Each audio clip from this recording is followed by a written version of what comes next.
या मुख्तार अंसारी की, तो उसमें वो एक आज़ाद नागरिक नहीं था, वो बांदा जेल का कैदी था और कैदी के रूप में वो अस्पताल में भर्ती हुआ था, वहाँ उसकी मौत। बिहार का सबसे खूंखार आतंकवादी मारा गया था, रणवाली थे। शहाबुद्दीन का आतंक सिवान में बहुत तक फैला हुआ था, अतीक अहमद का आतंक इलाहाबाद में था, मुख्तार अंसारी का आतंक था। मुख्तार अंसारी के जो दादा थे डॉक्टर M.A. अंसारी, वो आज़ादी की लड़ाई के समय में कांग्रेस अध्यक्ष थे 1927 में और गांधी जी के सहयोगियों में थे। उनके नाम पर दिल्ली में डॉक्टर अंसारी मार्ग है। उसके बाद इसके जो नाना थे मुख्तार अंसारी के, ब्रिगेडियर उस्मान नाम था, वो हिंदुस्तान की फ़ौज में थे और शहीद हो गए थे, उनको महावीर चक्र मिला था।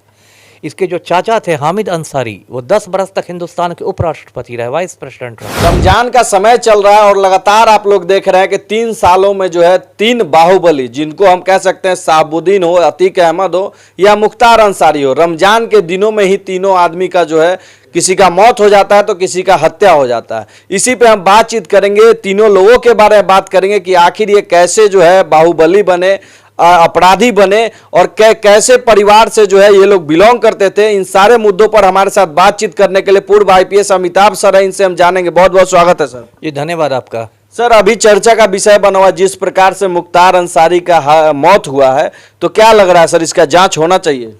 नहीं, जांच तो होगी ही होगी, क्योंकि देखिए मैं बता दूं दर्शकों को कि जो इसकी मौत हुई है मुख्तार अंसारी की, तो उसमें वो एक आज़ाद नागरिक नहीं था, वो बांदा जेल का कैदी था और कैदी के रूप में वो अस्पताल में भर्ती हुआ था, वहाँ उसकी मौत हुई।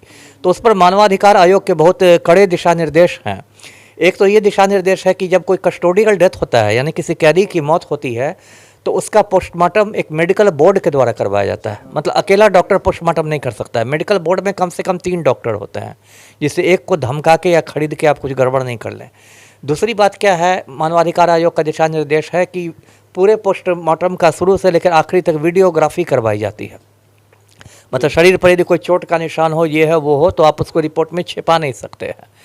और इसमें तो एक मुख्तार अंसारी वाले में एक और भी बात है कि इसने मरने के कुछ समय पहले शायद 21 मार्च को एक पत्र लिखा था कोर्ट को, उसे संबोधित करके उसमें इस बात की आशंका जताई थी कि मुझे जेल में धीमा जहर दिया जा रहा है, और उसने 2-4 लोगों के नाम भी लिखे थे जो इस साजिश में शामिल हैं, और वो पत्र भी मीडिया में वायरल हो रहा है, सोशल मीडिया पर।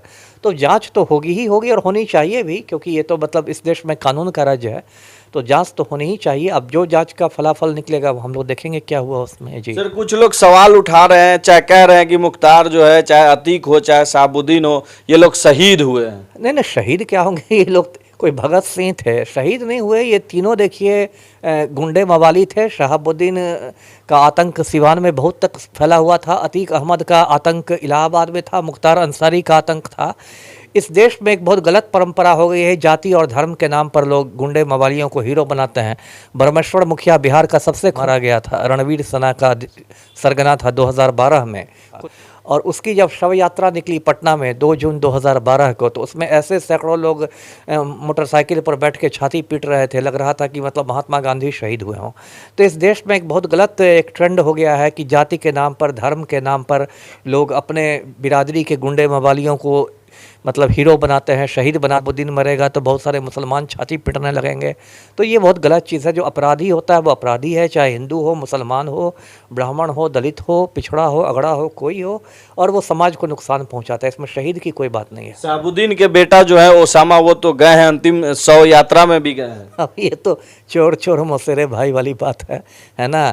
शहाबुद्दीन के गिरोह से भी मुख्तार अंसारी के गिरोह अच्छे संबंध थे, तो इसलिए अब मुख्तार अंसारी मारा गया है तो अपना शहाबुद्दीन का बेटा ओसामा गया है ना।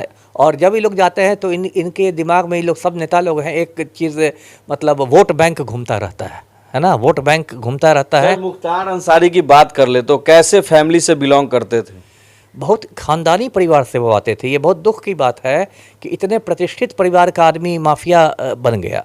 मैं बताऊं दर्शकों को कि मुख्तार अंसारी के जो दादा थे डॉक्टर M.A. अंसारी, वो आज़ादी की लड़ाई के समय में कांग्रेस अध्यक्ष थे 1927 में और गांधी जी के सहयोगियों में थे। उनके नाम पर दिल्ली में डॉक्टर अंसारी मार्ग है।